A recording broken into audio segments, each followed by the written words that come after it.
this is where all the brainstorming happens. We were taking maybe a little less. Sorry. We were taking this podcast and traveling with it. At one point, we would actually do all sorts of local restaurants, bars, and stuff like that. And we were going live. We needed, internet, Wi-Fi, all that good stuff. And one of the things that we were noticing is that going live, it was messing up the quality of the video. Yeah. And then, we've had the same equipment now for... There's no advantage, man. Plus, if you do it like this, you can put it out anytime you want. Yeah. So the algorithm can work more in your favor instead of against you. Yeah. You're absolutely right. Yeah. That's crazy. We talk about algorithms now, right? And what pertains. And let me tell you, it's a big deal. If you don't know how to work the algorithm, they'll work you. Yeah. I know it because it keeps feeding me shit that I'm not supposed to be seeing. There you go, man. That's what they do. Y yo me quiero portar bien. That's what they do, man. They piss you off. Gotcha. And Yeah. It's crazy, right? No, like lately, I don't know. We're not live yet. But anyway, lately, the whole immigration thing has been on my feed like consistently. Very. And you're absolutely right. It pisses me off. Of course. Yeah. And so there you are, like every day, just pissed off at the world because shit ain't right. Yeah. No, that's a pretty shitty situation. But I got played like that years ago, dude. So I stopped. I used to be one of those the typical guy that would get mad on social media. No, and just go off. And I caught myself, and I'm like, dude, that's not who I am, man. Yeah. That's not who I want to be. That's not the example I want to set for my kids. Plus, it puts you in a shitty mood. Like it affects it affects the way you live the rest of the day. My wife would be talking to me like, what? Yeah. Look, not right now. I'm not in the mood. No, man. It's the devil, bro. Yeah. I always tell people, use social media. Don't let it use you. Yeah. I agree 100%. But it's so crazy, man, because people are so used to waking up and looking at their stuff, right? And dude, they're going to the... come on. Yeah. Don't tell me you guys ain't gone to the shitter and forgot your phone, bro, and ever go like, what? That's what I'm saying, bro. I go to the shitter, and then my leg falls asleep. You know what I mean? Because I've been there so damn long. I forget I'm taking a shit. That's where I catch up on my emails, social media posts. Right. That's what what going to the bathroom is about. That's crazy, right? Trying to make the efficient use of your time. Yeah. Damn, dude. It's crazy how we become addicted to it. Yeah, tell me about it. No, these devices basically live on our bodies. It's where we're at. Addicted to the sense where physically you feel anxious, and like if you lose your phone or your battery's at 1%. Oh, dude. Like you freak out. It's an anxiety. It's real anxiety. It's a real thing, man. Real. How did we get to this point? Seriously, bro. Back in the day, like if you weren't home, you're not getting a phone call. Yeah. Oh, no. If your home phone wasn't ringing, you're not getting a phone call. It wasn't until the 90s, really, when we had mobile phones, and maybe late 80s. I feel blessed to have been like I peaked when society peaked. Yeah. Right, like in the 80s or 90s. What's your? I graduated 91. Okay. So you had your high school years in the 80s. Yes, dude. Damn, that's about us. Mr. Pulido, best decade ever. How old were you when you started making music? Or when you started interacting with music? You were like since you were a kid? Not really. No? The thing is, my dad's a singer, and so my mom's father was also a accordion player, singer. So I got it on both sides. So my dad in las pachangas, mi papá es bien bohemio. He'd get the guitar and sing. And so I would hear him sing, and then so sometimes I'd be in the corner and I'd be singing, just because music came natural to me, right? Because part of the family. I mean, I think you inherit it. Yeah. Like some people are real athletic, right? Like I'm not. I'm not in the NFL, but I can carry a tone. I can carry a tune, right? Right. So everybody's got their strengths and their weaknesses. We talk about this on the podcast pretty often. Like the chances of you doing what your parents did are pretty high, especially in the Valley. Maybe. I mean, my brother and my sister didn't get. My sister recorded something, but then she's no longer in the music industry. But yeah, I don't. To a certain extent, my brother's is a builder. My other brother's a builder. My sister was in finance with a company that did construction, and I'm in construction. And my dad was obviously But is that a talent or is that more of a trade? It's more of a man. It's what you I don't know because I'm not a builder, so I don't know what kind of talent. It definitely takes a very unique personality to be in this industry. I mean, from being able to manage people every day and also manage not just people but money, and then having to give face if things go right, and then having to give face if things go terribly bad.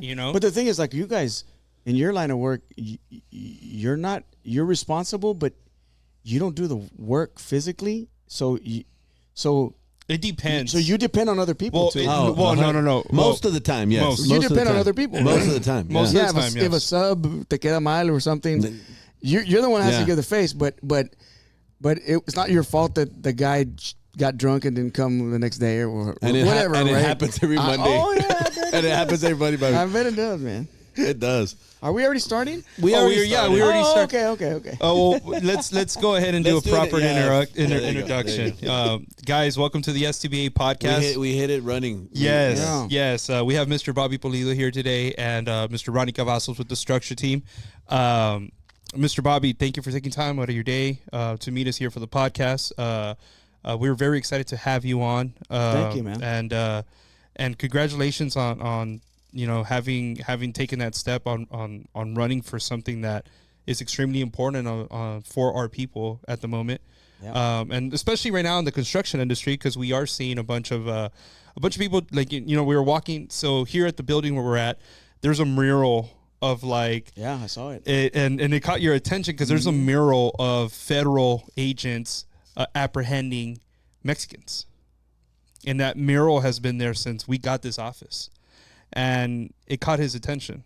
And one of the biggest things that we're facing right now in our construction industry is that. And, it's I'm all about the law, and I think we should all be law-abiding citizens, right? But what are you setting forth when you're attacking people, or not attacking people, but going after people when they're working? If they're working to try and make an honest living, why are you purposely attacking a certain industry? Have you and I know it's a question that you have faced, but I think to myself, how is that okay for a government to be like, hey man, we're gonna go to this specific industry, which is your farm workers, construction industry, hotel workers, restaurants are also feeling it.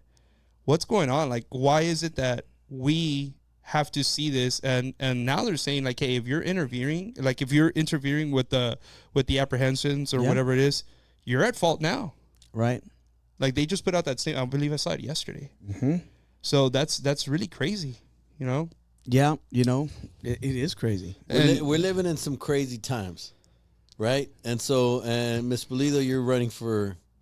What is the seat that you're running for, sir? Again, it was U.S. Congress, District 15. District 15, yes, sir. There you go. It's currently held by Monica de la Cruz. Right. Yeah. What made you want to do it, man? I'm sure you're living a pretty peaceful. You were just talking about I just have a lifted truck and I go to my ranch, right? So, why get into this? Why get into the shithole, right? Right. Oh, that's a good question. It's valid, right? I always wanted to serve. That was always a dream of mine, to serve. I studied political science. I received an academic scholarship to St. Mary's University. Oh, nice. And I went there. I was 21 hours short of graduating and recorded a song with my dad. Without me knowing, he showed it to the label and they put it out. Yeah. And so then I got two record companies in a bidding war. I ended up negotiating my contract and renegotiating my dad's contract, signing in the same label he was at. And I said, I was a broke college student, so I did it for the money. I said, I don't have any money. It was my dad's money that I would basically get a little allowance for food or whatever, but I was broke. And I said, hey, and he said, you're not ready, son. You never sang professionally. I'm like, you know what? I'm a hard worker and a quick learner. And I said, if the people want me to be a successful musician, they'll like my music and I'll continue. And my first CD was Desvelado, and was there 30 years doing that. You were 21 at the time? I was 20. I'm 52, so I was about 22. Okay. I've been at it 30 years. Yeah, damn. Yeah. It's already this year was 30 years. So I went like, okay, I'm gonna try it out, and I took voice lessons. I applied myself. I tried to put out the best CD I could, and I didn't take a class for it. There's nothing like that. You just try to make the best music, Right. and I was lucky. Y pegó. Y pegué. Yeah. Shit. And so I've been there that long, and I'm analyzing my life and what I want to do with my life. I mean, I saw you got a real nice car, Yeah. but I get to the point. I don't know how old you are. 48. 48. Yeah, I'm 52. But I got to the point where I said I don't want to buy anything new. Yeah. You're past that.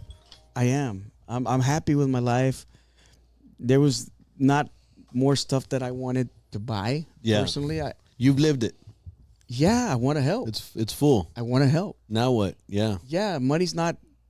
It's at the point where it's not everything for me in the life. Yeah. As long as my family's taken care of, and my family's fine, and I'm fine, and I said I want to do this. How long did it take you to decide that? When was the first thought of like, oh shit, I think I might want to serve? From the first time it came into my head, at least 6 months. Yeah. Maybe even a little longer. Yeah. Yeah. Mm-hmm. And so you're weighing everything out. Right? I am. Mm-hmm. And at some point you're like, you know what? It's worth it. How did that? What made it worth it? Go for it. Yeah. Is there anything in particular that said, you know what, I got to do this? That's what I want. Yeah. I think at the end of the day, it a big part of what made me decide to do it is, what's the worst that could happen? Yeah. The worst that could happen for me is that I would lose. Yeah. You don't win. Yeah. But and that hurts your ego, right? Nobody likes to be the loser. Yeah.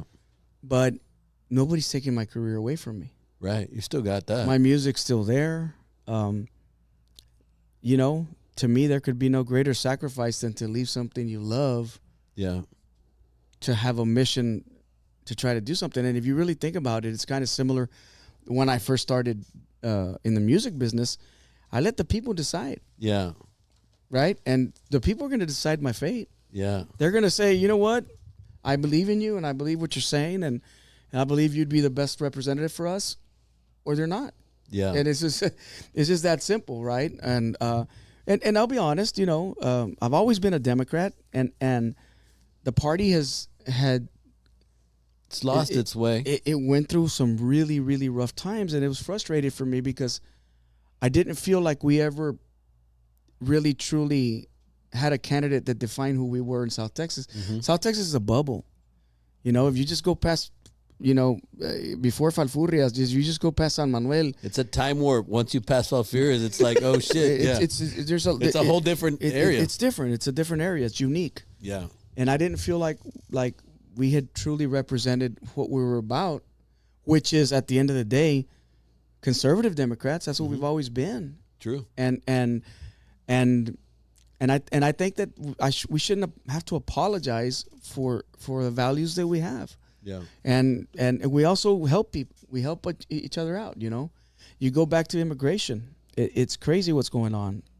Because I don't know how old you are. I just turned 33. 33. Okay. He's more in my generation, but growing up, the people that were undocumented around the valley, they've always been a part of our lives. It was never a problem. Right. It wasn't like we're going, hey, all these people are doing. It wasn't that. Right. It got turned into that. It got turned into an issue that was, this is the biggest problem, and then they would cherry pick stuff and go, oh, look, this guy raped this person and killed this person. Yes, dude. I mean, there's always going to be a bad situation, right, in any way. Right. But however you spin it with social media and stuff like that, you can do a lot of convincing by pointing out anomalies. Right. Yeah. Right? And say like, well, there's this and then there's this one. And then the algorithm starts showing you It happens all the time, right? yes, like if it's a super common Right. thing. And it's not. Yeah. Right. And that's easy for me to say because if you're somebody that is affected by it, you're not happy. I'm very sympathetic to that. I get it. But what bothered me is that they never really took immigration as a thing to fix. Mm-hmm. And I'll say this because like right before the election, Senator James Langford of Oklahoma had negotiated a really good deal, and it wasn't good because they had given no DACA recipient. They didn't get anything in this deal, but there was more immigration judges. So if there were people coming to declare political asylum, they would You can process them them fast. Yeah. Right, to say like, hey, if we don't think it's worth it, we'll see you later. Right. Yeah. I mean, sorry, and it was a good bill, but Trump killed it. Yeah. And so he started calling around and saying, hey, we have an election. So if there's somebody that was really bothered by immigration, you should be bothered by the fact that politics took a precedent over fixing it. Of course. And so I hear a lot of people say, well, why don't you I'm for legal immigration, not illegal. That's a fair point. Why don't they make it easier for people to be legal citizens here? And I'm going to tell you why. What I think, I don't know. It's race. Yeah. It's absolutely race. I mean, you don't have to be a genius to see what you see, right? And a certain color of skin is getting singled out. There's a thing called great replacement theory. They're afraid that Latinos are overpopulating and are going to overtake every other race of people. And so, we kind of are. We're kind of amazing.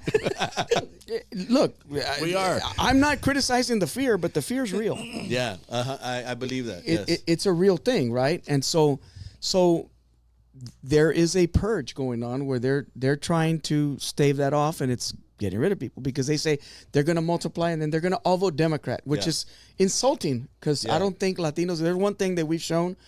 We're free thinkers, brother. That's it. We're free thinkers. We're not partisan. Yeah. Right? It's like African American community is pretty reliably Democrat. Whites, a lot of times pretty reliable Republican. Right. Latinos kind of go both ways, man. Yeah. It doesn't matter. Depende. What you got? Right. So my question is, I want to run. I want to fix it. Let's fix this issue because it's a problem. Right. Because, and here's the thing, right? It's fear, bro. That's what they're trying to do. There's a big fear that they're permeating throughout society where people are afraid, man. And now with social media, if you go rate a business, right, all the other people that are in that same line of business, their workers are going to go, chale, no voy. Pues así estamos ahorita. Right. Yep. And so they all hear and they go, I'm not going. And my thing is like, okay, do you know that in the last 45 years, they have not changed the number of legal immigrants allowed into this country? 45 years, brother. Same thing over and over again. Yes. Nothing's And so changed with the what they're times. doing is they're incentivizing people to say, go do it illegally, because if you try doing it the right way, it ain't going to happen. It's going to take too long. There's gonna not take too a long. real Right. path to citizenship right now, right? There isn't. Yeah, there it's isn't. a very small lottery, and good luck, right? Yeah. That's basically it. It can take 25 years, bro. And listen, I get it. If you came across the border, you broke the law, right? Fair enough. I can't argue and say that's not a violation. Right? But that's a crime of trying to improve your humanity, your family. Right. It's like the most...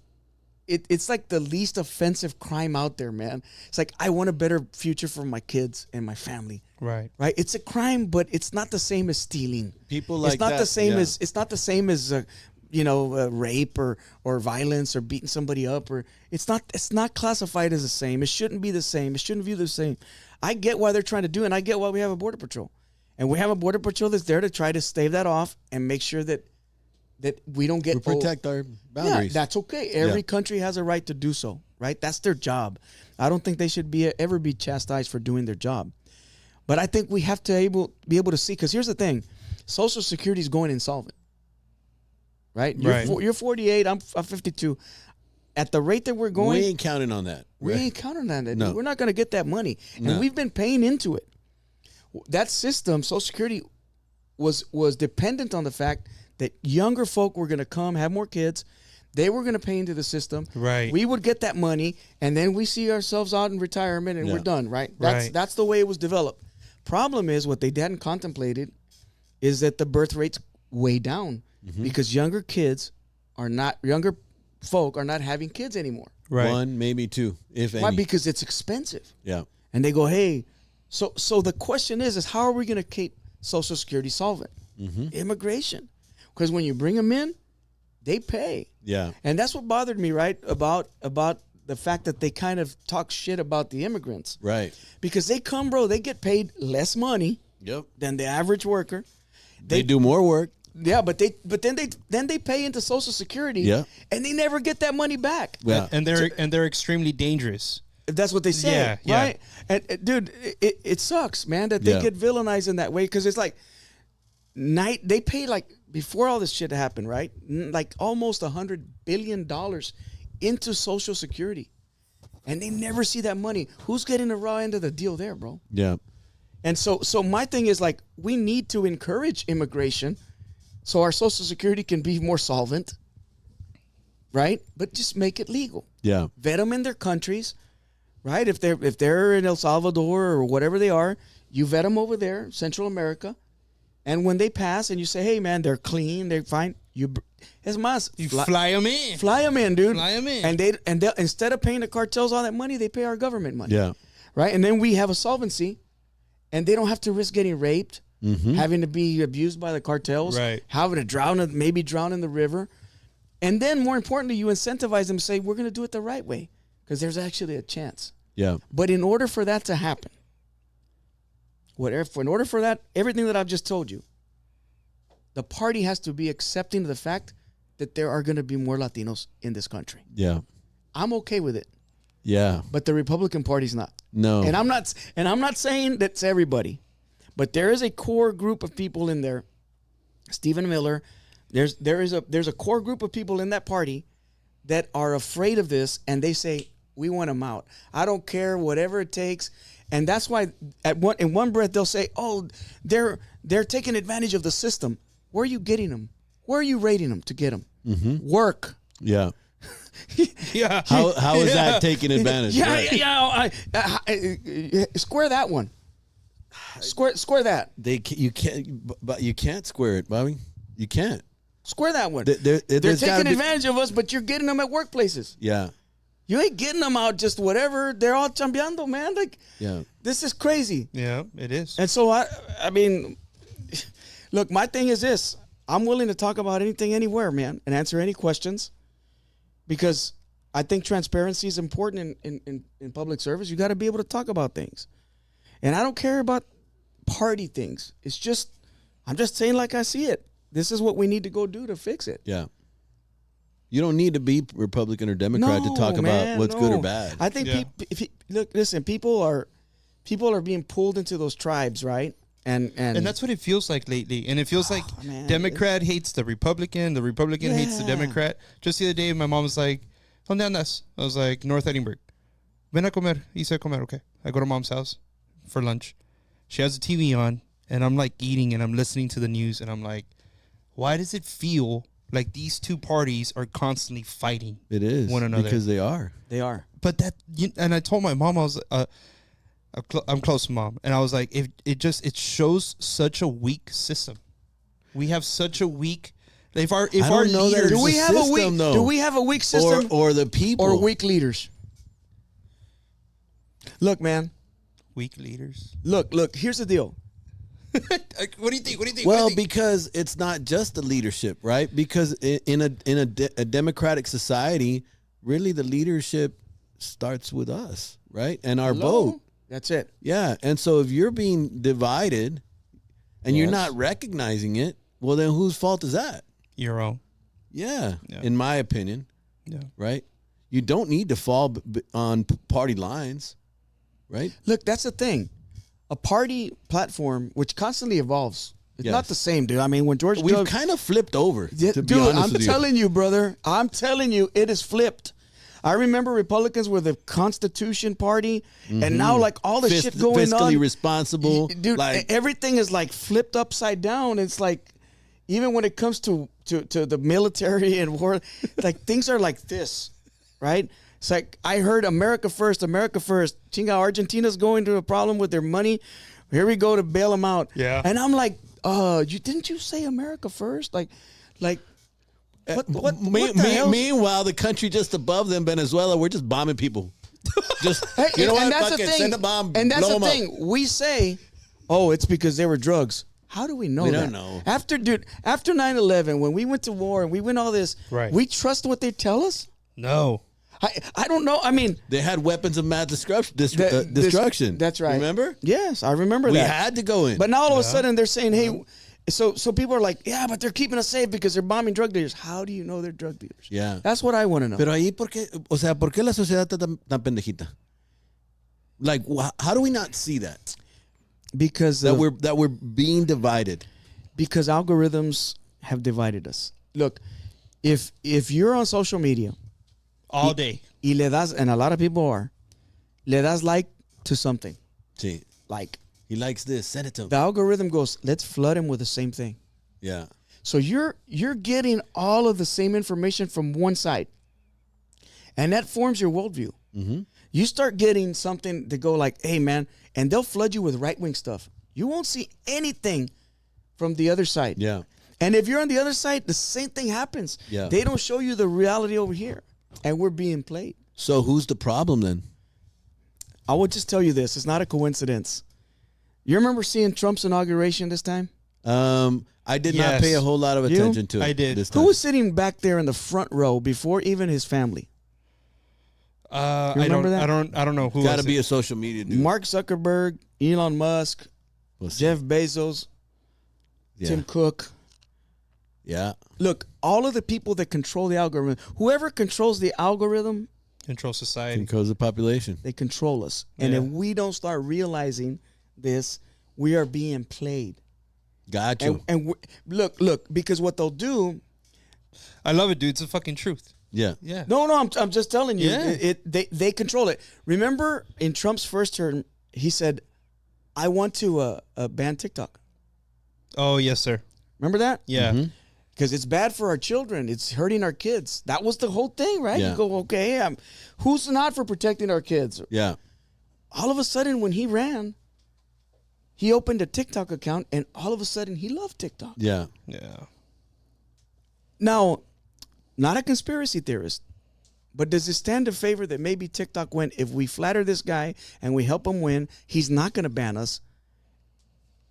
Yeah, it's not out of the realm of possibility, right? Of course. Right. And so It walks like a then duck. so then if you were doing it initially to protect the kids, and now you're doing it because you love it because you won, are you really about protecting kids? Yeah. What is it, man? Power? Like what is it? What? Yeah. I mean, no, What makes? You're right. You're right, bro. But what I don't understand, man, what I don't understand is what makes, like, for example, the president, Donald Trump, yeah. what makes him, like, make that decision that all of a sudden the value of taking care of our kids and protecting them from misinformation and stuff that they shouldn't be seeing, how did that just, you know what, we don't need it anymore as long as I win? Why is power so important? You can't ask me that question. You need to ask him that question. Yeah. The thing is, if you look at him and the way he's always been, that's who he's always been. Yeah. Look, dude, he didn't pay his subs, dude. Like, I mean, you guys are in construction. He would just say, If we had a builder, in the organization that was not paying its people, And just say what would we think of and him? just say, sue me, No le madre. right? And the guy would say, sue me. Yeah. And you know what? I'm going to just give you this much. I'm not making this shit up. Right. This is exactly who he was. Yeah. But we chose to ignore those things because we didn't like the other side. Yep. And you say, well, todos nos sirven, mejor deme este, I like this guy better. yeah. But, and that's the political structure to me, también, is the system the way it is. It hasn't done the best at putting the best candidates out there. No. It hasn't. I mean, I'll be the first to tell you as a Democrat, right? A lot of times we didn't run candidates that resonated with people and were able to talk to people about issues. I feel that as a Democrat, right? And so either I was going to sit on the sideline and bitch about it or get involved. Yeah. It's just that simple, right? And I'm pro business, dude. I'm a country boy, rural as rural comes, and so sometimes people go, "You're more like a Republican." No, I'm not. I'm a Democrat. I'm just a conservative Democrat, Yeah. but I believe in helping people, man, and I believe in And the better- general welfare and taking care better of our government. Yeah, because you know what, a lot of people that I know turn Republican, and they go, "I'm Republican," and I'll ask them, "Why are you Republican?" They don't even know why they're Republican, Yeah. and I start thinking, okay, I know why I think you're Republican, because it's viewed as the Republican Party is the party of success. Y los ricos, güey, los que la hicieron. Sí. Pues nobody wants to be on the team pobre. The aspirational nature that we have as people, we want to be aspirational. We want to be on the team rich. Everybody who doesn't. Yeah. But I always say this. I don't think even the people in the valley think they're poor. Most of us down here, even if you don't have money, you think you're broke. Because if you're broke, you say, hey, pero mañana me va a ir bien. Yeah. And as a party, the Democrats, we have to show that we're also aspirational. I mean, I've done well with my business. I'm successful, but I'm also not an asshole. Yeah. And You don't have to be. And no, man. And I believe hey, man, because you know what? I don't care who you are, bro. If you did not inherit a bunch of money from your family, de abolengo, dinero de abolengo, somebody helped you out. Mm-hmm. I don't care who you are, man. There was a helping hand there. A Somebody mentor, had to help somebody you get there. to get you started, whatever, man. We all need that. And that's why I'm a Democrat. Because I believe in that. Yeah. And I believe that and that doesn't mean that I want to support huevones, Yeah. to just give them money so they can stay at home and, be on Xbox or whatever. That's not what I want, right? Yeah. But I believe in giving people a chance to make it in in society and helping people. Yeah. And so this is who I am. I'm Bobby Pulido, candidate for District Yeah. 15, and I love my area, I love my people, and I want us to prosper. And I think we got a great thing that needs somebody that can be the voice and the promoter of our region and the promoter of our people and what we're doing. Well, somebody that's not afraid to speak, man. I'm not. To have the balls and to be like, look, man, this is what I stand for, and this is what I believe in, and this is the values, the core values that my region It's also what we believes need. in. That's Yeah. right. Yeah. Yeah. And Just reflect that. Yeah. I mean, I know it sounds easy, yes, but it's not. yeah, no, It's not because here's the thing, right? On social media, it only takes a little small group of haters that don't like whatever you're saying. It's not that they're haters, but people that don't agree with you, they make a lot of noise, man. They can get really loud. and they and it's kind of bullying. That's what it is. They bully you. And you know what's so crazy, man, is that they get away with it, bro. Yeah. That they get away with it. It's like, dude, like that's scary because it's like you're basically you can ruin a person's life by just talking shit on social media. And the thing is, most of those people, if they got in a room with you, would never tell you that shit. Yeah. No. Al They're chile in front of always- you. Al chile no te dicen. No, they're pero ahí están bien bravos, güey. And then, no, you this and screw you. yeah. That's the world we live in, but that's okay. It's a part of life. It's you deal with it and How is it like you all like that have seen the progression of the internet and seen how integrated it has gotten in our everyday life and businesses? Like when you see that, man, like is it something that you think to yourself like, did it get out of hand already, or I'll tell you, it's 2 words: necessary evil. That's what it is. that's deep, bro. It's a necessary evil, because if I don't go there, that's where the people are at, and I don't go there, then I don't get. Nobody listens to my music. Nobody knows about what I'm doing. Nobody cares, and I hate that we have to do that, but that's what we have to do. That's wild. That's wild. So you get to let's say It's true. Bobby, That's the truth. you win. You win. Fuck. Badass. Now we got Bobby representing us. Yeah, Fuck. Let's go. What does that look like though in DC? Because I don't know. I'll tell you when I get there. Yeah. No, Well, I mean, no, Man, represent. You know what I Thank you. mean? Like no. don't be afraid, because Look, what that's is the thing. what is the worst thing that can fucking happen? that I don't win and I go back to singing. Yeah. Or you win and they don't fucking listen to shit. But at least you gotta The thing is, speak up. The thing is, if you run for Congress, you basically got like 3 or 4 things, main things, right? Mm-hmm. You have 1 vote out of 435. Yeah. 1 vote. Yeah. but you also have a voice, Yeah. and you got to use that voice, Right. right? Because a lot of times, if you don't do a town hall, or if you don't do any interviews, or you don't do, and you just go to safe spaces, are you really being a representative? No. Nah, you're just I mean, right. You're we riding. can't get one of our representatives to call us back. Right. Yeah. You're just riding the coattails. Yeah. Because you expect that people will vote for you because of the letter at the end of your name. Yeah. That's insulting. Very. And I would say the same thing if it was a Democrat that didn't do that, I agree. right? I'd say that's insulting. So people are just going to vote for you just because you got the D. It's the same thing with the R. Yeah. So you do those two things. You also got to bring money back to your district For sure. because taxpayers, we pay a lot of money in taxes, bro.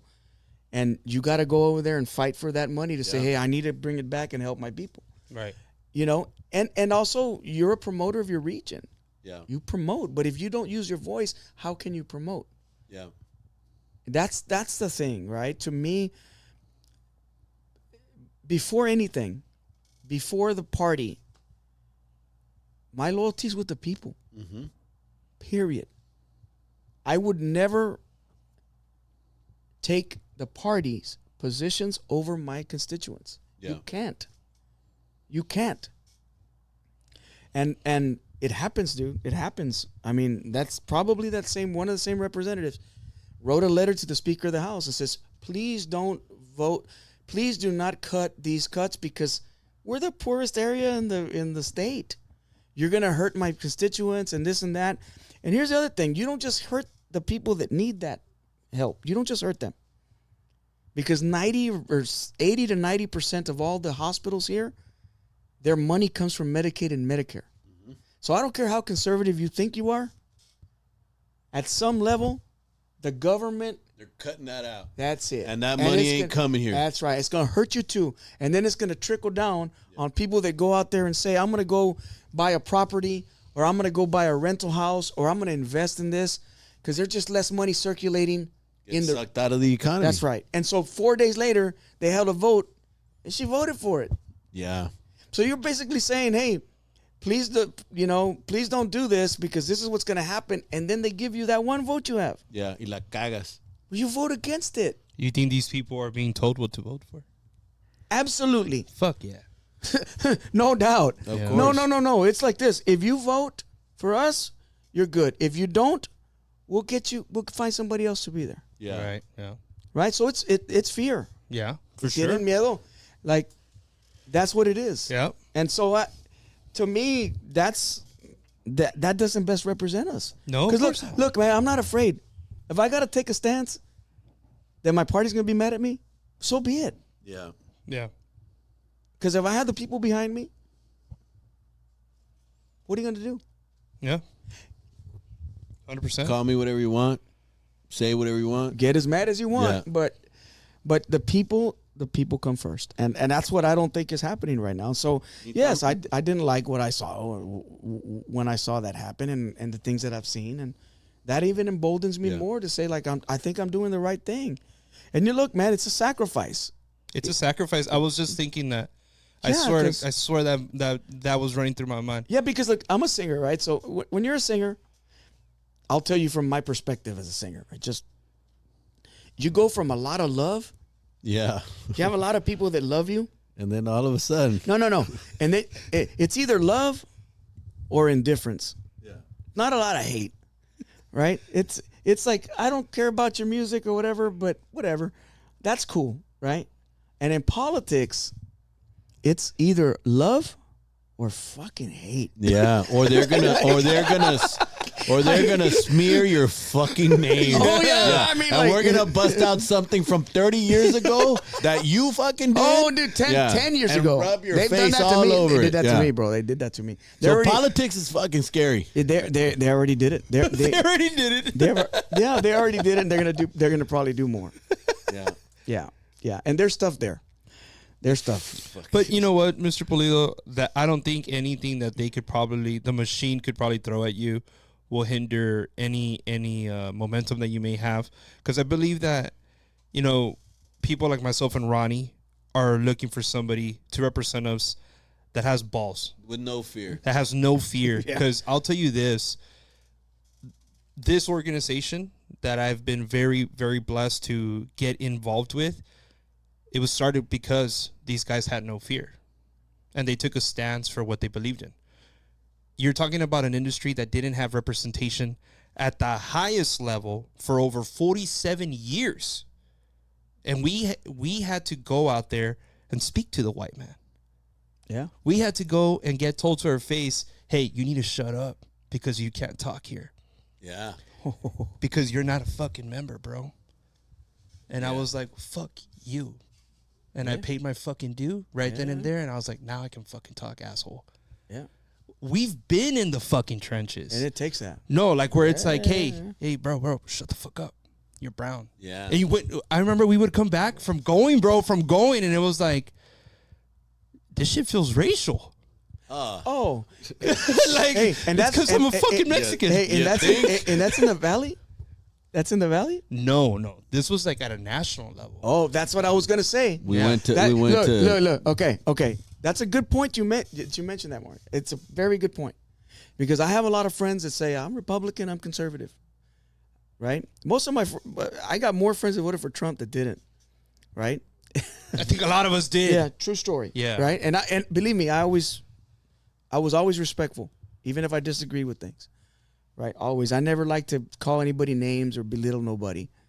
But I would always tell them, the reason you're a Republican down here in the Rio Grande Valley is because you're surrounded by Hispanics. Yep. And you don't feel the race issue. Yeah. But I said, but you go up there, Go to DC. you're going to know where you stand. Oh, yeah. Right? You're going to know where you stand. I said That. and that's why, you know, I studied political science. So back in the day, I read a book called How the Right Went Wrong, and it was written by Patrick J. Buchanan, who actually ran for president. And I was Republican curious, bro. Like, this is not.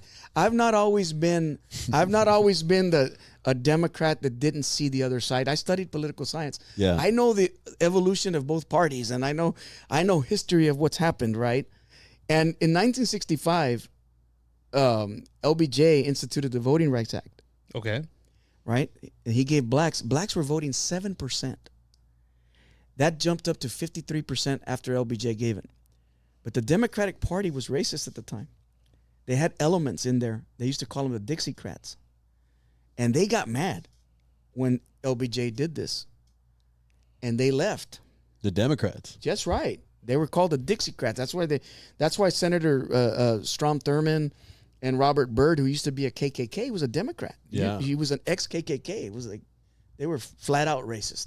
Wow. Yeah.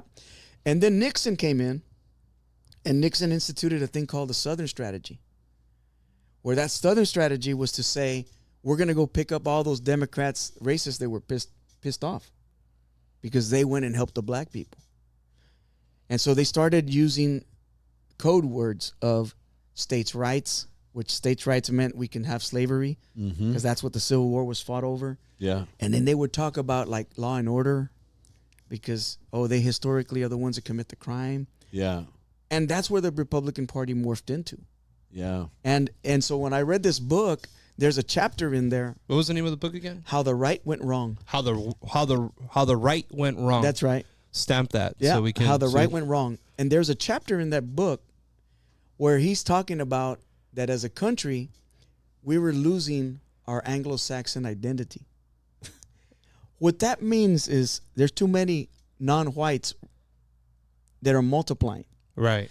And I read that and I went, holy shit, like I can never be in that party. Yeah. This is, I felt like a visceral anger, like going like, pinche racistas, like you're talking about me, brother, because I'm not Anglo-Saxon. Yeah. And so I saw this and I'm like, wow.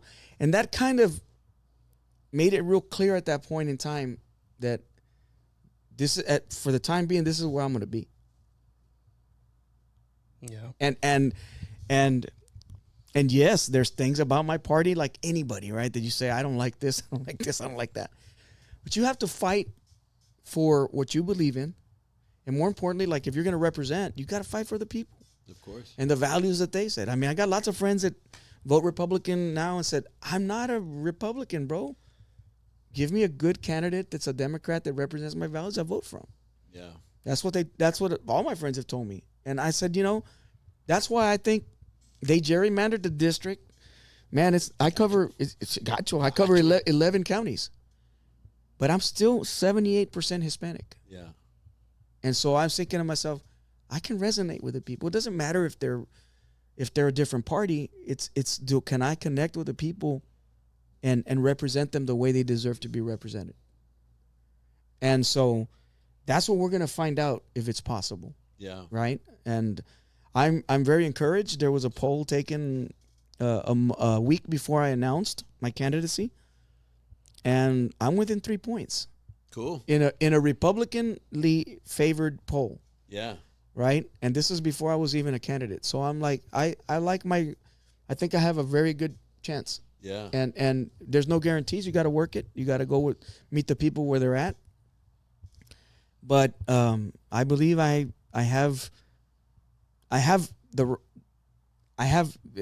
I know there's a saying that say great intentions or whatever. But I have the people's best interest in my heart, and that's the bottom line. It's not about me. Yeah. Because life would be a lot easier for me to just to just chill out, right? For sure. And it's a lot of work, but you know what? What am I gonna leave my kids and my grandkids? I think to myself, okay, a legacy as a musician is great. The songs will always be there. His dad recorded this song, but man, much more powerful is he left that to try to serve and make everybody's life better. Yeah. And so that's the motivation. Dude, it's crazy that you say that. One of the things that we're always talking about is what we're going to leave behind and legacy. Yeah. And recently became a father, right? So I recently became a father. I have a little baby. She'll be 2 in December. And my wife is pregnant again, right? So we're going to have our second. Thank you, sir. And lately, as I've been more involved in somewhat within the politic world, not so much in your shoes, but with the organization and really fighting to getting it to a national recognition, which we just acquired, and all this stuff. I think to myself, where the fuck is this all going? Like, where is this government going? When I see my baby playing in the backyard, I'm like, where the hell is the world going to be when you get to be 30? Or like, because she's brown. Well, she's güerita like you with colored eyes. Yeah, but still. And she got the better genes of the family. But her soul's brown. But her soul is brown, and she says teta. She says teta, and it's like I see it, and like you said, here in the valley, we're very isolated to the fact that when you really go up north and you really start sitting down at these meetings and you really are there, that you're being looked down upon, bro. Mm-hmm. Yeah. And you better watch what you say, and you better be very careful how you shake that You're hand. a second class. And I can tell you this, I can guarantee you how they voted. No. Look, man, I ain't gonna sit here and say that every Republican is racist, but if you're a racist, I can tell you which party you're in right now. That's a pretty simple one, bro. If you're somebody that's white power, I know which party you you're. Didn't go Democrat. No, I guarantee you, bro. I promise you, did not go Democrat. No, I promise you that. And that's not saying all that. I'm not right. Yes, I'm not painting. Sometimes they'll take clips and he said this or he said that. No, I'm not saying that. They did that to Trump too, by the way. Unfairly, with snippets and with the both sides and and yes, sir. Yeah, you're gonna get that. You're gonna get that. I know. But if you're checking out this podcast in its entirety, you're gonna know that that's not what I said, right? Yeah. Right. So look, man, and racism's a tough thing to tackle because it's real deep, dude. And sometimes and once they know that they'll skin around it. Yeah. And there's but you just know, right? They don't. It's not the same that it used to be, where they would say you can't eat in the restaurant and things like that. They changed that, but that doesn't mean that it goes away. Yeah. The question is like, do you fight it by being ugly about it too? No, I don't think you win that way. You fight it by being a good person and showing other people how to be good people, and hopefully that becomes contagious, and we just have more goodness in the world, right? Than not, man. And sometimes it's an education I think we all need. right? I think so. Because stuff like that in my blood, it fucking makes me boil, man. Yeah. And it shouldn't, right? No. Let it roll off your back. But you just let's you not should talk just- about it. you Keep it should positive. Just know where it's at. Yeah. That's it. You know where it's at. Don't let it affect your life. But you fight to make a better world for our kids, man. That's the thing. And social media, is one of those things that they will give you a painted version of a skewed version of what reality's like. Yeah. And it's sometimes not real. It's not real, man. I said, just believe your eyes, dude. Like, and it goes on both sides. Yeah. Both sides, Yeah. I'm one of those that there's a saying that said, "Don't pee on my head and tell me it's raining." Yeah. I believe my eyes. If I know our economic situation, Yeah. and right now our economic situation in the Rio Grande Valley is tough. Dude, and it's gonna get fucking It's gonna harder. It is, and it is because they didn't fix it with policy. I got friends of mine that voted for Trump. They say, "Mira, güey, ya no vinieron los immigrants." You're right. Con madre. And I said, neither do the tourists that that used to come in here and I think shop. tourism's down like Oh, dude. crazy. Oh, man. I go, but que chingón. You're singling out one thing. I said, but our valley economy depends on tourists. We used to have the #1 mall in the valley. Yeah. People would come shopping. They would come here. All the sales tax revenue would come stay in our area. The city would keep it. All of that. That's all down. Because you know what?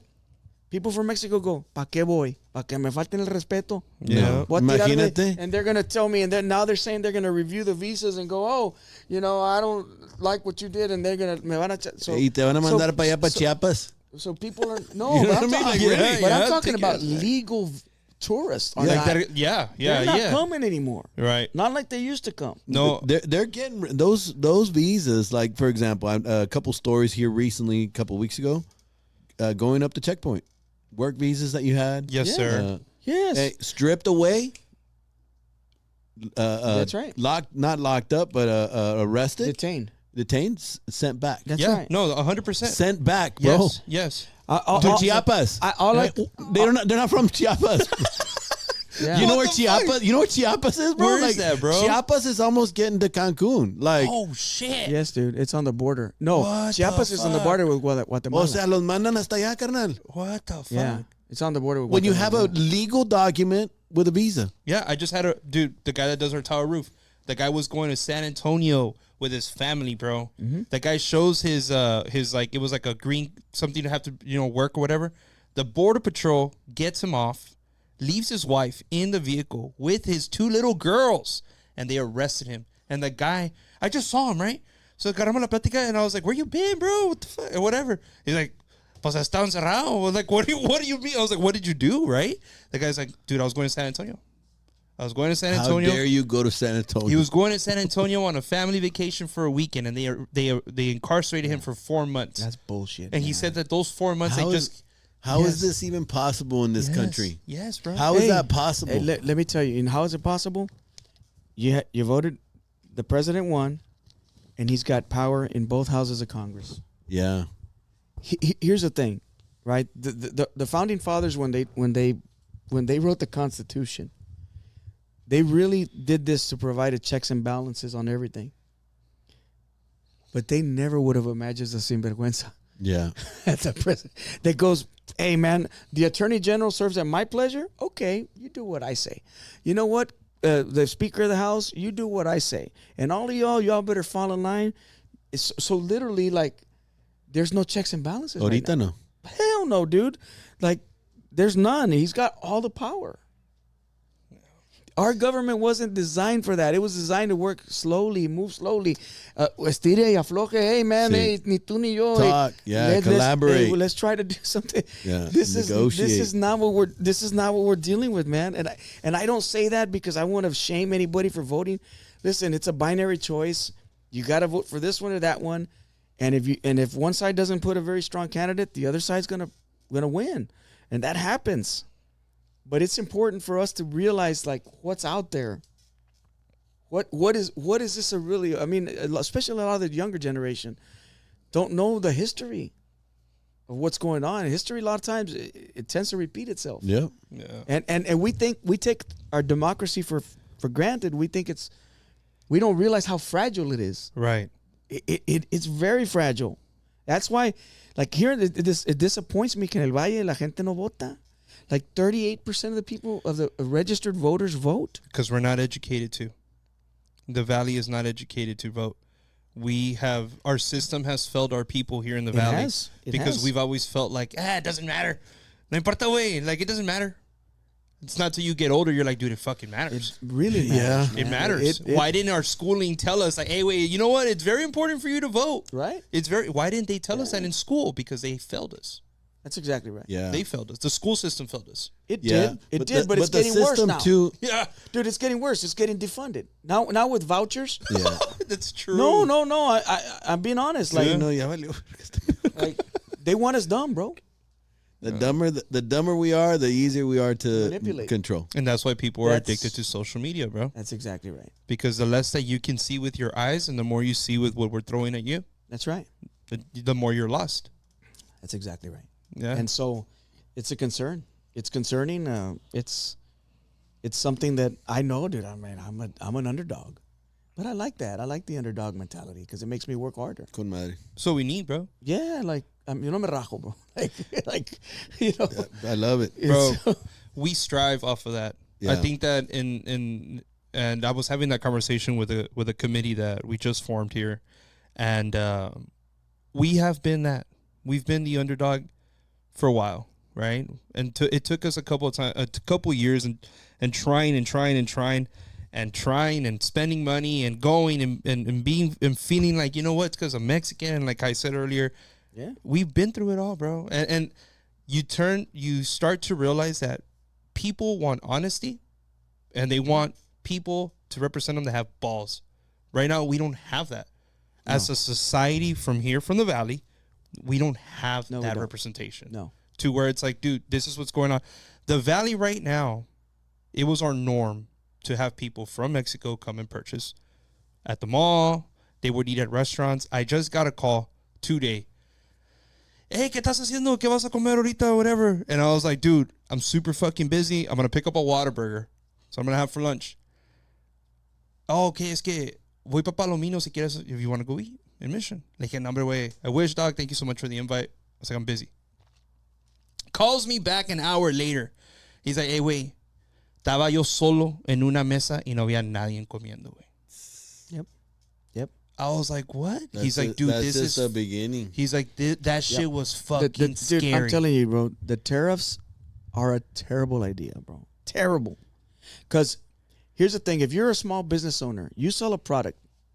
You used to sell it for X amount of dollars. You'd bring it from another country, whatever.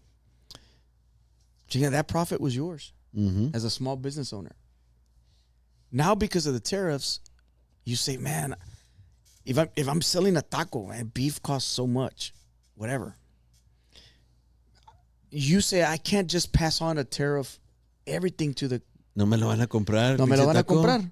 So you say, okay, I'm going to have to eat up some of that, and they're going to have to eat it. Who wins? Nobody wins, man. Nobody. Well, not the U.S. I mean, not the people. No. Not the people. consumer. The thing is, not the consumer. The thing is, Trump will say, we're bringing in money. How does that help people's everyday lives here? Yeah. Because here's the thing. Even with all the money, the tariff revenue that they're bringing in, that's not enough. The national debt keeps rising. They say, we can use that.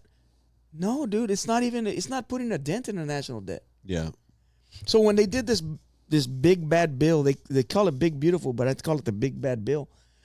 They cut a bunch of shit, right? You cut like Medicare, Medicaid, SNAP, Meals on Wheels. Wait, what's up with that? Education. Look, yes, Dude, look, they're about look, to fucking... but who got- What should we cut? SNAP. Cut education. hey, but who got a raise in that bill? Who got a raise in that I bill? don't know who got a raise. ICE. Oh, yeah, 176. 170 billion. Dude, Bro. that's insane. More than the Marines. That's insane. So my question is, you look at the bill, you say More than the More than the next Marines. the 10th military in the world. that's right. is going to ice. You've done your research. Yeah. Dude, that's insane. What do you think they're gonna do with it? You think this shit is gonna stop? They're gonna fuck us. That's exactly. It ain't gonna stop. And here's a problem, right? Hasta que saquen a todos. Because here's a problem. The ICE agents that used to be there, the original, and I know some ICE agents. They're out. Those guys went through training, right? They were like well trained in law enforcement. Ahorita, bro, with this money, they're offering $100,000 para cualquier pelado, hasta el que era Superman, Dean Cain, pinche gordo panzón. Yeah, I want to go deport people. That guy, dude, he joined ICE. They give you a $50,000 signing bonus, pay you $100,000 a year, but you get almost no training. Yeah. And then you get to come in here and act like an equal to the guy that had to go through all the border patrol training and all that. You think that guy's going to be prepared to handle a situation? That's why you see what you see. No, is they're not trained. Yeah. And it's because everything's done in haste. Hey, de volada. Okay, let's go. Right. Because they're trying to get people out. Así. Right. And they're trying to do it before the midterms because they're afraid they're going to lose the House of Representatives. Yeah. Because if they lose the House of Representatives, then they get investigated for all the shit that they're doing. Yeah. Right? Because they are breaking the law. So and eventually they're going to have to they're going to have to answer it. They're going to have to answer it. How are they Maybe not now, but they will. How are they going around that though? What do you mean? Of breaking the law? Because right now the power that they have complete control. In other words, but it's not going to be like that forever. The Speaker of the House is the one with the party in power. Okay. So if he's the same party as Trump, Okay. he's not going to investigate anybody. He's going to say, no, it's all good. Right now, because they don't want to release the Epstein files, they haven't even sworn in the last vote to make them release it. She won a special election, Adelita Grijalva, won a special election, and they're actually not wanting, they sent everybody home. Right now, everybody's on recess because they don't want to swear her in, dude. So when the last two Republicans won special elections, they swore them in the next day. You think they got some fucked up shit in those files? Oh, son. Do you think they got some fucked up shit? What do you think, son, bro? No. Is it gonna hit the fan? Well, the thing is this: they're jumping over hoops to not have that happen, and that's the thing that bothered me, bro. Is that a lot of people that voted Republican went, it's because of those Democrat pedophiles and this and that. Man, be careful where you spit. That story was 2-3 years ago. You know what I mean? Yes, they've been selling that narrative, and all of a sudden, it's their side that don't want to do it, and then se hacen pendejos and go. Well, there's more important things. And why y'all want to talk about oh shit? Why y'all want to talk about oh shit? So that's dude, just be consistent. Right. The hypocrisy in politics is incredible. Just be consistent. Is that too much to ask? I'm all pro law enforcement. And let me tell you, I've dealt with the asshole law enforcement before. I've had my run-ins. I can't imagine. I mean, dude, dude, I'm telling you, I've had where, but I still, right? They're human beings. They have bad days. Some of them, very few, but some of them are on power trips. You know, I got stopped years ago by a guy, and it was in Rosenberg, Texas. Over there by Houston. That's right. Got stopped in Rosenberg. And it was a Mexicano cop, but he was a Mexicano agringao. Okay. The reason I stopped you is because you were speeding and this and that. And I, So he was one of those, right? and okay, yeah, sir. And he says, Pulido, you're related to Roberto Pulido? And I said, yes, sir. He's my father. He says, oh, how's your grandfather doing? And I said, he's got cancer, sir. He's got prostate cancer, but he's doing well. He's fighting. Oh, I'm so sorry to hear about that. And I'll be back. So he goes to his car and he comes back. And he looks at me and he looks like that. And he says, you know what I'm going to do with this ticket? And I already kind of suspected he was kind of one of those buzz cut, you know. And I said, no, sir, I don't know. He says, you don't want to guess? And I said, no, sir, I don't want to guess. He said, I'm going to frame it next to the ticket I gave George Strait. He says, because nobody gets a break with me. No, I wasn't asking the motherfucker for a pues break. qué hueva con él. You Hey, know what I dude. mean? Like, I wasn't asking him for a break, Right. but he just wanted to be an asshole. yeah.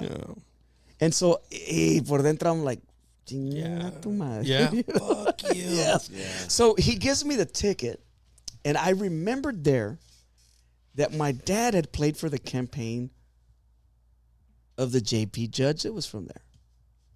And I was already walking away, and I stepped back. I said, "Officer," and he turned around. I said, "Is Judge so-and-so," I'm not going to mention his name, no longer a JP there, but is Judge so-and-so still there, and this is the ticket? And he goes, "Yes." I said, "Thank you." I turned around and I left. And I got that ticket dismissed. Yeah. Because fuck that guy. Yeah, fuck that guy. I hope you listen to his podcast. Piece of But here's the thing. The point is, even with that, we need our law enforcement. yeah. We need them. We need to empower them, because when the shit hits the fan, with shit, those are the guys that go.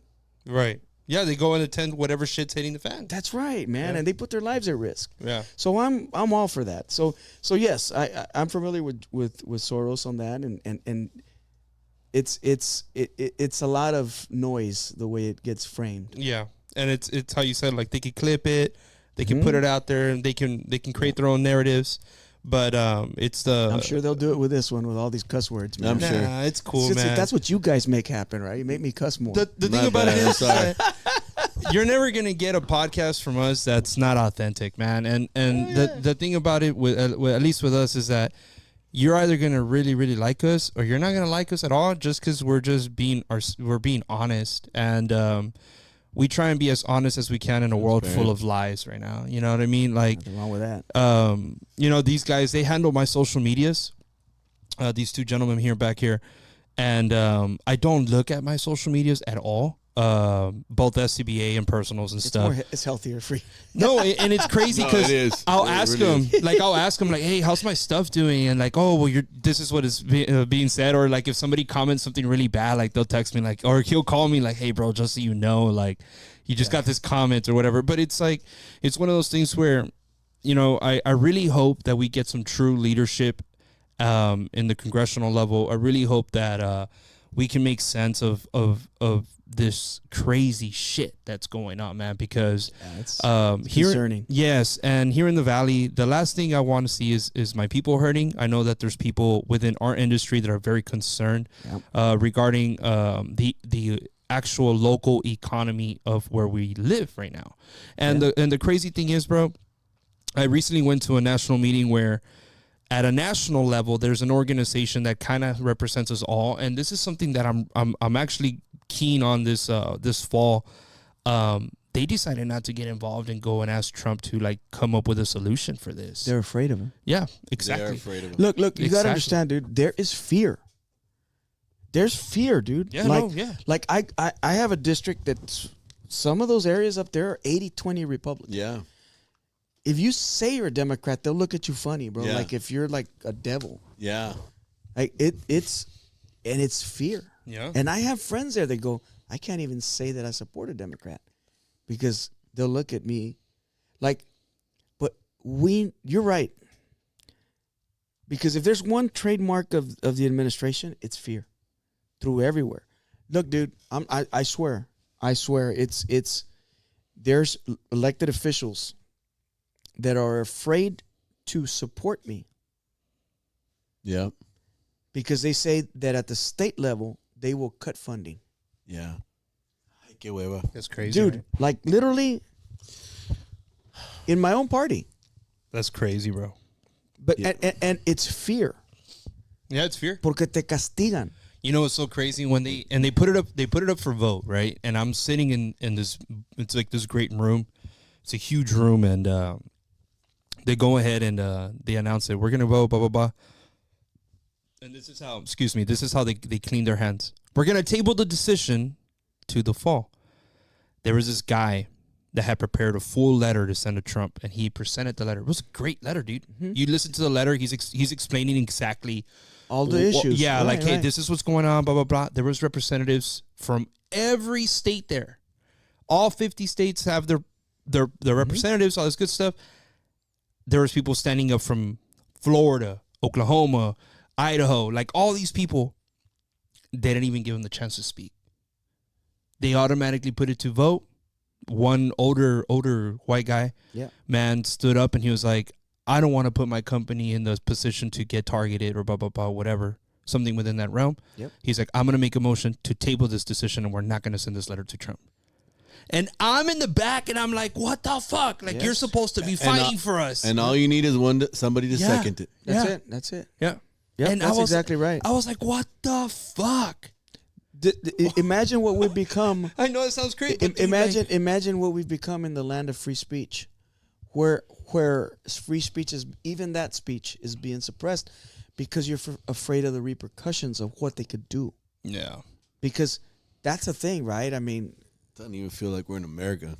It's sad. A lot of times it doesn't, man. But that doesn't mean that we can't keep fighting. Yeah, these midterms truly, there has to be a balance of power, man, or we're in deep shit. Yep, va a estar cabrón. Yeah, that's exactly right. How do you change it when it's in momentum and it's a big fucking ship? There's an old saying that says, "Absolute power corrupts absolutely." Yeah, and it is so true. Yes, sir. And so that's where we're at right now, unfortunately. But you know, that's why I'm fighting the good fight. Yeah, you got to, brother. You got to, and do it without fear, man, because chinga, it's going to be what it takes. Yeah. Yeah. It really you know, is. I have friends of mine that are from Venezuela. Yeah. And it's not hyperbole when I tell you this, is they tell me that's how it started over there. Yeah. And I'll tell you this. Hugo Chavez was democratically elected. They elected him. Yeah. He didn't just start out that way. But ya no se quiso ir. Look at what it's become, right? It went from him to Maduro.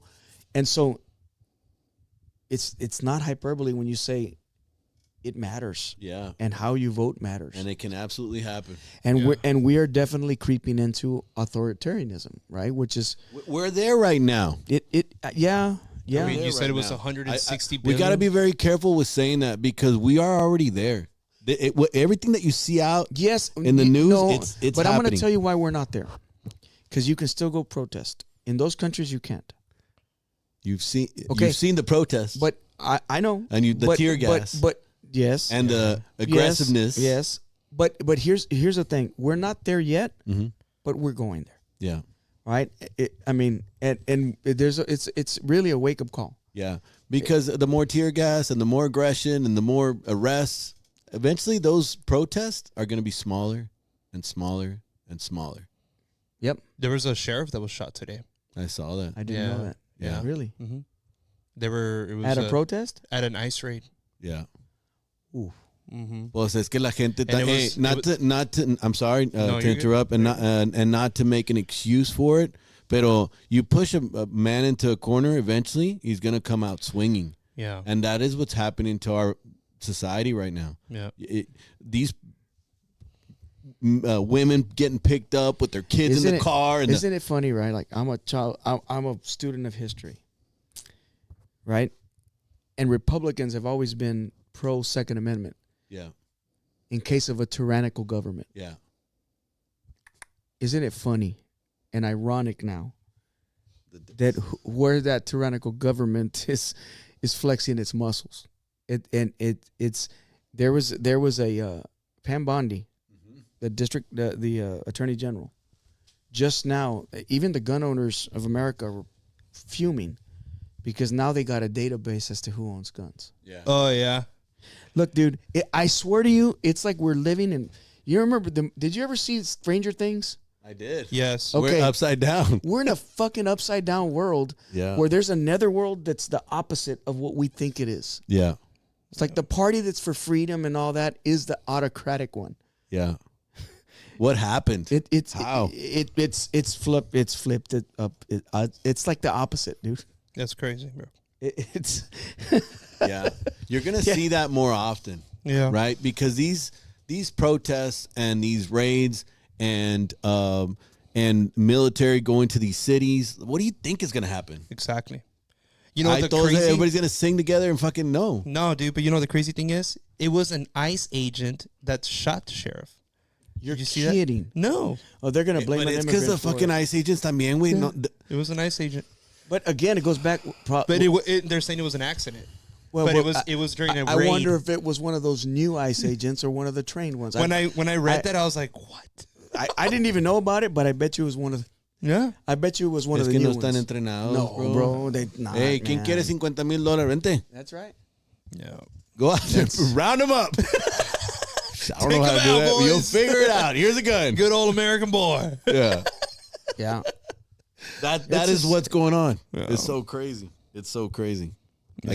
I can't believe That we're here. We're here. Yeah. And our constitutional rights are being like violated left and right, bro, all day, every day. Manipulate it. Bend it. The People most have no important rights. document of our society, of our society, the American society, the most important document is like, The Constitution. yeah. Look, man, Jimmy Kimmel. Yeah. Look what happened with him. Like, I mean, they're like flat out. They pressured him and said, "Hey, we're gonna come after you. We won't let you do your merger, billions and billions of dollars merger." And they went and they shut him down. They Yeah. canned him. Yeah. now public pressure they brought him back because of public pressure. But the simple fact that they would do that, Yeah. whether you're a fan of Kimmel or not, that doesn't matter. Yeah. No, you're right. Right? If you don't like Doesn't the guy, matter. if No, it you doesn't don't matter. like the guy, it doesn't matter. Right? But the government should not be getting involved in all these things. We own a 10% stock in Intel, dude. Well, how These did are that this is the same people that said socialists, they're the socialists. That's socialism. Yeah. Like literally everything they call you is what they are. Yep. The government just said, you know what, fuck it, we're gonna own that part of that company. Yes, dude. And in our capitalistic society, that happened. Yes. Mr. Pulido, earlier we were talking about and somebody that you've been in the music frustrates me. industry for 30 years, 30, right? Yeah. And we were talking about recently. I found out that Eddie here studied guitar in college, Yeah. and he could pick up the guitar. He's just like going at it, right? He's just going at it, okay. And he was like, I don't know what I asked him. I was like, hey, you know how to play Ariel Camacho or what? He's like, fuck yeah, I know how to play Ariel. He just starts playing like all different types of Ariel. And I was like, okay, so he's like going at it or whatever, okay. And we started talking about how he used to speak of, love. Ariel used to sing of love and maybe a narco here and there, whatever. Oh yeah. And we started talking about all these artists within that realm when Ariel Camacho was coming up, right? And they Los Plebes del Rancho, right, came after that. Yeah. And they just disappeared, right? They're not being thrown at us anymore through the waves, like through medias or whatever. We started talking about the dumbing down of music and how music, like now you hear all these artists are like talking about drugs, talking about smoking weed and partying. It's constantly a party. It's constantly a party. That's programming, right? They're programming us. Or what do you think? No. Or am I just being a conspiracy theorist now? I think you are. Clip that shit. Because I think in the music business, you're not thinking about that. You're trying to make a record. You want it to sound good. You're trying to make money. Yeah. You're trying to reach people. Yeah. We talked about the aspirational nature of our people. So, unfortunately, right, a lot of people, especially the younger generation, they aspire to be successful, Right. right? But they weren't. Right now, we're raised in the era of the cell phone and convenience. That anything I want to have I want it now. As society keeps going, there's less of an onus on hard work Right. and more on just getting rich fast. So if you're selling an idea and you're somebody that wants to, this is a very well-known thing, right? The people that consume music are younger folk. The younger you are, you're consuming new stuff. And so how do you go to reach that segment of the population to like your music? It's talking about viejas and partying, which are what young people Care Are about. doing. they care about. Yeah. And that's what they know sells. That's what gets the clicks. That's what gets the things, because I'm sure we're not the same people we were when we were 17 or 18 years old. Right. We've Yes, sir. evolved. I've got different priorities. You're a father. You know, you're going to be another again. You know, so they're using what the people, the younger folk, want to consume right now. Right. I don't like it. And I sure as hell don't tell my kids, hey, check this out. It's not that I don't like the music, but I don't think it's healthy Right. content, right? Right. Because I've gone to schools. I go to, you know, historically I've gone to schools throughout the years, and it's pretty sad because the two most asked questions when I take their questions is, how much do you make and what do you drive? And it doesn't bother me. It just shows you that that's the mentality of even young kids. I'm talking about 12, 14-year-old kids you go talk to. Right. And I always tell them, that's not important. What's important is doing something that you're good at, doing something you love, and perfecting it so good that you can actually make money to live a lifestyle that you want to live. Doing what you love. Yeah. And so this is the thing that's going on in society, right? And I get it. It's free expression. People are free to talk. It's like, look, all the stuff you see right now with the alterado and then afterwards with the corridos tumbados, it's like rap. Yeah. It's the same. It's a Mexican version of what rap music was, right? It's Yep. la trocota, and there's an aspirational nature about that, Yeah. right? That we want to make it, man. And the mentality is, if I'm able to buy the troca de mis sueños, that's the one. Then I made it. That's when you know you made it. That's what you know you made it, right? And there's nothing wrong with that. That's a good thing to always dream, Right. right? But like I tell my kids, like, it's good to dream and have goals, but it's also, you can't lose your feet on the ground. Yeah. And that happened to me years ago when I made a bunch of money when I first came out. I say this from a perspective that I was there, man. Yeah. I wasn't singing about those things. It was a different era. But I went through a period of, it, right? oh, dude, I went through a period of time that I had a bunch of like fancy sport cars and stuff like that. And then my career started going a little down. Oh, shit. And let me tell you, bro, that debt does not forgive. Yeah. The bills don't stop coming. They don't stop coming, man. And I hit a tough spot. And the good thing is I'm very blessed. I pulled out of it. I got rid of a lot of shit I didn't need. I made a lot of more money later, and then I started saving. Yeah. You changed your Oh, whole mentality. let me tell you, being bro. fiscally responsible. It changed my whole worldview. Where I'm like, you know what? I'm not living for anybody else to impress anybody else.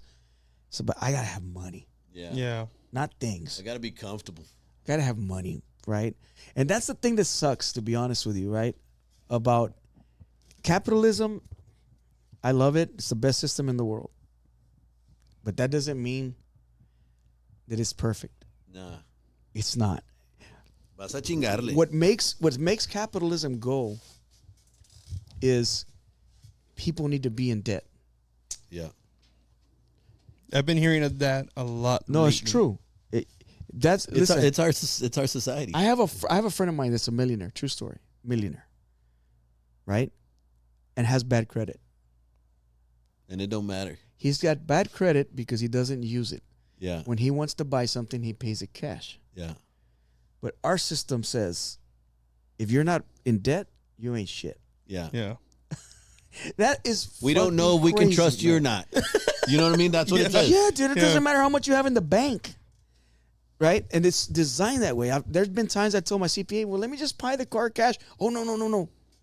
Why? Because you need to be able to write off the interest. Yeah. And so the whole system is designed for everybody to be in debt, buying shit you don't need. Yep. And you know, my grandfather was a child that was born right out of the Depression, and he was my best friend, my dad's dad. He would always tell me, son, because he molded him that way out of the Depression, bro. You always have money for the rainy day fund. Don't worry about it. You always got to put money away, because he was born in that area, in that era where it was that bad. And all of a sudden, I think we tend to forget this. That if we're not careful, we're creeping up into another financial crisis where people are so much in debt that they're going to just not be able to pay it. Yeah. And then our whole system's going to come crashing down, and it's going to be bad. I mean, it's going to be real bad. Yeah. So you got to have a balance, right? Of Right. saying like, hey, look, I'll buy this car and I'll put this car under this, but I'll put some down, but I still have money put away. And I don't think that even in school, they don't really teach you financial literacy. They don't. No. They don't, man. No, Like, not in high school. No. no, they should. Yeah. You're getting out into the real world. You should be taught on, hey, if I don't need it, I'm not going to buy it. I'm going to hold off. I'm going to save some money. I'm going to do this. But then the system suffers. What happens then when we have like Christmas? When Christmas comes and people don't shop or don't buy, oh, it was terrible. Things are bad. True. But when they buy, everybody goes, it's great. People are buying. But what they don't see is, are they buying it on credit? Right. Or are they buying it with money that they have? Right. Right? That's a big difference. Yes, sir. Just because you're buying shit doesn't mean that you're in a great financial, And now I'm seeing statistics recently showing that people are buying groceries with credit cards. With credit, yeah. We're in trouble, dude. That's not good. No, bro. No. That's not good. That's terrible. Shit. Yep. And so the system is so much so that it's stock market driven. That's the problem. It is stock driven, Right. right? Because the stock market's doing great. The economy's in the shitter. Everything's expensive. People don't have money. But the market. The market's doing great. Doing. That's right. But they tie the market into people's 401ks. Yeah. So you have some skin in the game. Yeah. And you're going to always want that system to perform because you got money in it. Yeah. And it's done on purpose. Yeah. It's done on purpose. And so it's a concerning thing I see happening. Did you all see that they already set the date on the food stamps being cut off already? I'm not surprised. Yeah. At the end of this month, I think it's the 28th, which would be 6 days from now. Yep. They're cutting it off. Yep. And that's why I was like, what?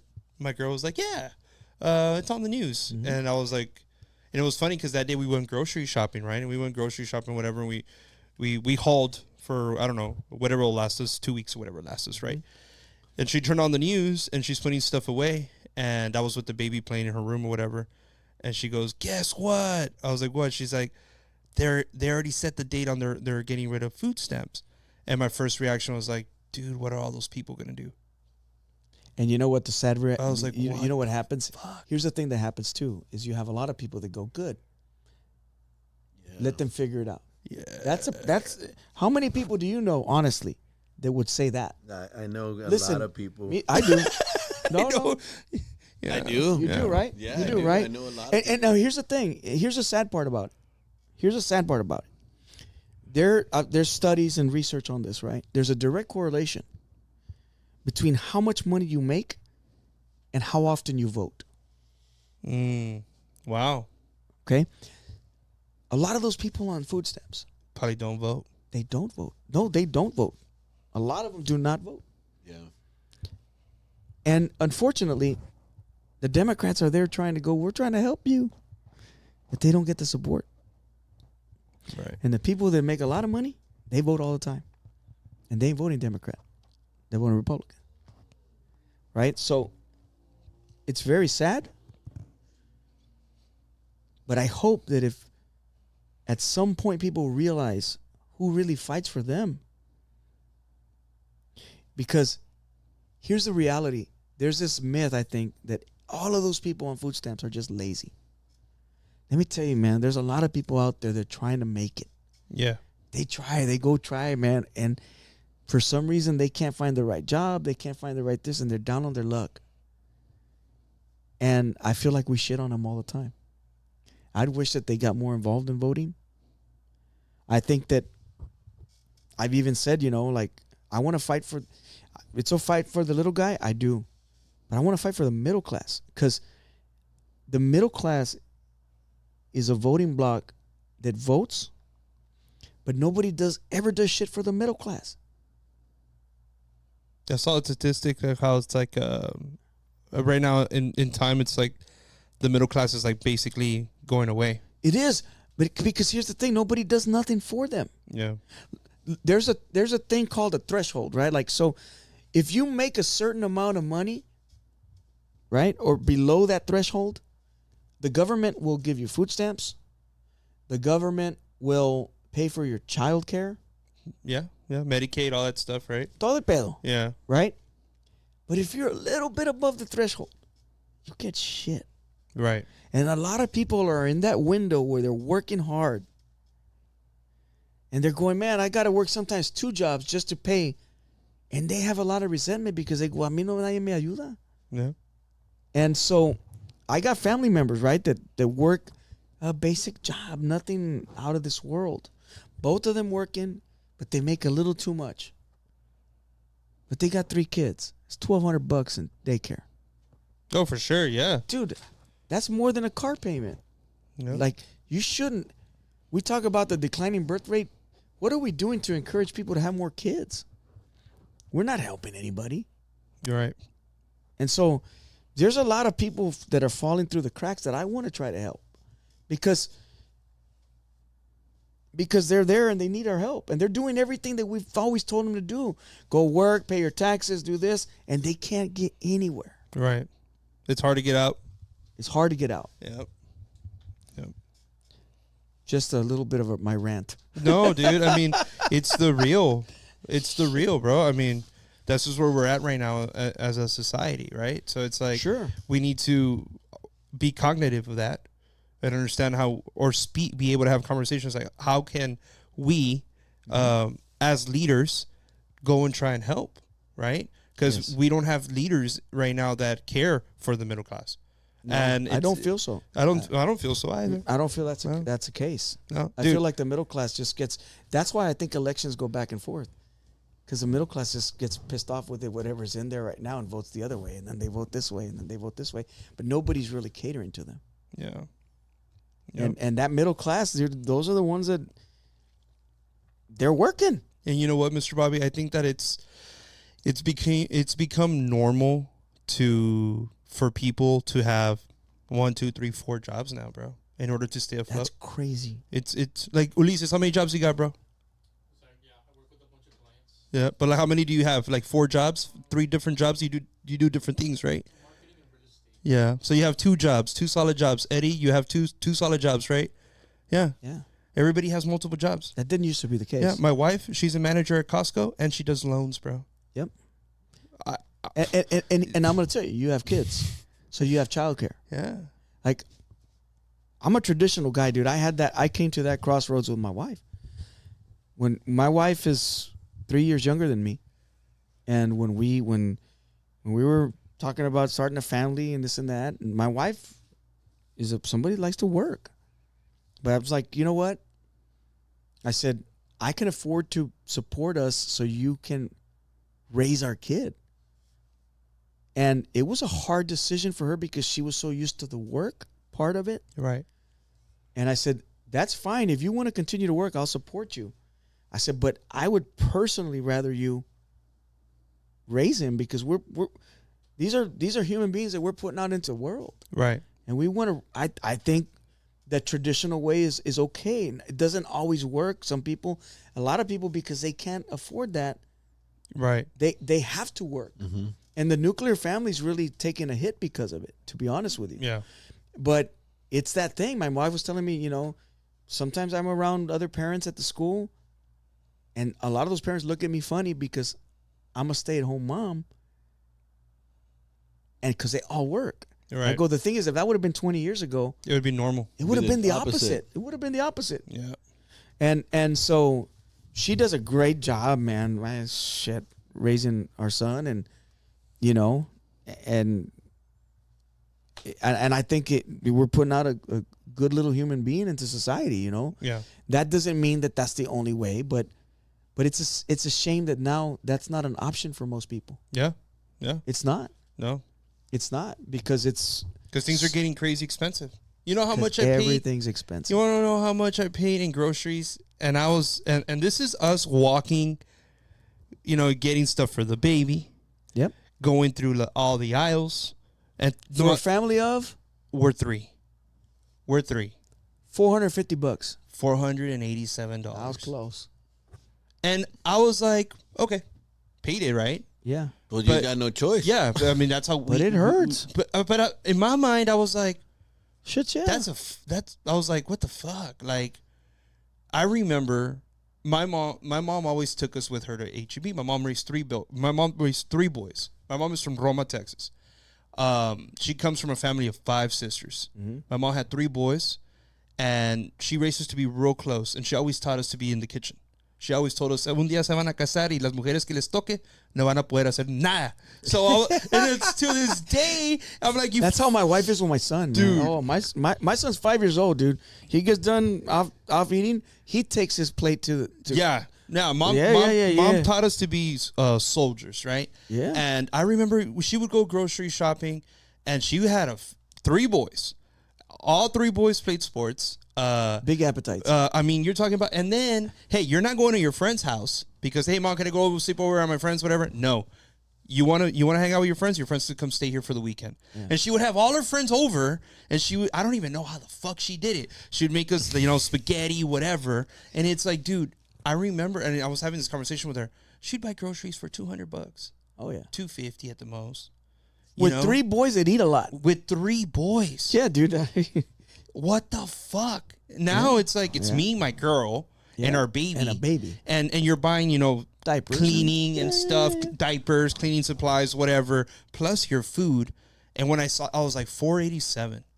And the lady's like, did you have any coupons for anything that you purchased or whatever? And I was like, I believe we did, ma'am. I believe it was if you bought 3 of the Gerber chips, you get the 4th one for free. I believe that. But I couldn't find it because my baby had fucking, thrown it somewhere in the store, right? Yeah. She's like, no te mortifiques, mico. I can pull it up. And she did that. And that was like the only discount that we got. But I was thinking to myself, I was like, dude, that's fucking crazy. Like, if you look at what you took home, you're like, dude, que me traje un pinche pollo, cleaning supplies, like a cereal, milk, eggs. What the fuck, bro? $12? I was like, what? That's crazy, bro. Yeah, and that's bad fiscal policy. And it's not sustainable. It's not. That's bad fiscal policy. We're in the wrong direction. That's scary. Yeah. And it's scary because it's like, look, man, I've been very blessed to be a fucking worker. I work so fucking hard. Right. I work hard with STBA. I work hard with my construction company. I work hard selling my dad's construction shit. I have 4 fucking jobs. Yeah. I work my ass off. Yeah. I don't go to sleep till 11. I wake up at 5. I'm out of the fucking door at 6. I'm talking about every fucking day. Ronnie can tell you, bro. Yeah. I'm an animal. I am an animal. That's why I'm so passionate about this, bro. And the fucked up thing is that those $487 no duelen, güey, because it's food for the house. But I'm always like, dude, the fuck is the neighbor gonna do? Yeah. Right. What the fuck? Are they making it? Yes. Dude, we have people that dude, what the fuck? And now you're saying you're gonna cut food stamps, bro? Dude, we're gonna have people going hungry. We are. What the fuck are we gonna do? Yep. Like, maybe I have, my dad's always like, you have too big of a heart. I'm like, bro, it's important to take care of your society, bro. Like, there's a problem. There is. There's a And massive and that's the problem. other thing. I think Congress and the leadership in Washington, we have to be good stewards with the money. Yep. Right? And look, the truth of the matter is, I'm a Democrat because I believe, and I believe this, best president in my lifetime was Bill Clinton. He balanced the budget. I like Bill. Look, he balanced the budget as a president. I'm not talking about any of the other shit, okay? Okay? No, man, but you got to respect the player where the players play. Not talking about any of the other stuff. I'm just talking about policy-wise. Yes. He's one of the few presidents, if not the only one since Ronald Reagan, to increase taxes on the corporations and balance the budget. Yeah. Look, dude. That's the last time. It's the last time. He balanced the budget because he told Newt Gingrich, okay, you want welfare reform? I'll give it to you. But we're going to raise taxes here. So Newt Gingrich was a Speaker of the House of the Republican Party. So he worked with his Republican speaker. Wow. That's bipartisanship. That's what we need. For them to say, okay, let's fix this. And they did. They did. We had a balanced budget. Yes. Right now we're $38 trillion in debt, dude. $38 trillion. That's insane. You can't even fathom how much money that is. And the problem is now the value of the dollar keeps dipping. That's why more people are buying gold. Fiat currency is going to shit. Yeah. And now we pissed off all the world that's trading around us now because we were this America first and saying everybody's taking advantage of us. The world is basically going, fuck you. We don't need you guys. We're going to trade around you. Right. And what are we stuck with? Nothing, man. Yep. We're stuck with nothing but grievance and somebody that, convinced everybody that he was our savior. I'm sorry, man, but that's not what it is. Yep. That's not what it is. And now with the BRICS nations, Yeah. our value of our currency keeps going to shit. What is it? It's Brazil, Russia, India. South Africa. Yeah, South Africa. China. Yes. Yep. And they already released their currency and stuff. Have you seen it or no? I seen have it? not. Dude, I saw the physical dollars, like the bills. I was like, very, very nice. They look pretty. They look cool. Yeah, they look cool. I mean, it matters. Look, man, I'm gonna tell you something. I was like, oh shit. In life and in politics and anything in this world, you need friends. And this shit that we're doing right now has alienated all of our friends. And then we tried to make friends with our enemies that we already knew were never going to be our friends. And what are we left with? Nah. Look, man, Canada has always been there for us. Dude, they've always been great. They weren't taking advantage of us. They were not taking advantage of us. It's an ally. He picked a fight with Canada. Wait, like, Dude, they're like the nicest It's like people. Mr. Rogers. It's your neighbor. You know what I mean? still don't understand the whole Canada situation. No. Dude, I mean, you would think that our relationship with Mexico should be Fucking tight. It should be super tight. Yes. But nah. And let me tell you, dude, go to Mexico. You're starting to see Chinese cars everywhere. You used to see lots of Chevys and little Fords and stuff. What up, put a Toyota? No. What are they? No, Japanese. Dude. Those are Japanese. Oh shit. Chinese. BYD. There's some other like brands that I've never heard of, but they're all Chinese. And shit. so they're not. We have not been good partners, in my opinion. And I think that we tried demonizing all the other countries, and they went, screw you. So speaking of the Democratic Party and things having to turn around here in the midterms, who do you see as a up and comer in the Democratic Party that will start speaking the voice that really needs to be spoken? That's a good question, man. At the presidential level? Yeah, at the presidential level. Because it's going to start right after the midterms. I don't know, but I hope it's somebody that we don't know of or that's not on the big radar right now. Yeah. I'm going to tell you why I think that. Tell me. Because, I want to know that too. Because the Republican attack machine is vicious. They are fucking don't fuck around. vicious. They don't fuck around. With the red beam eyes. Yeah. Like, Let me tell you, they will make Mother Teresa look bad in 2 years. Yeah.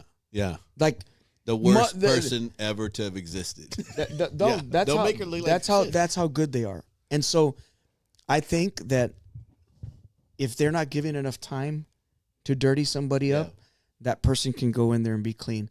Look, they tried doing the same thing with Hillary. They knew Hillary was going to be the one, and they muddied her up so bad.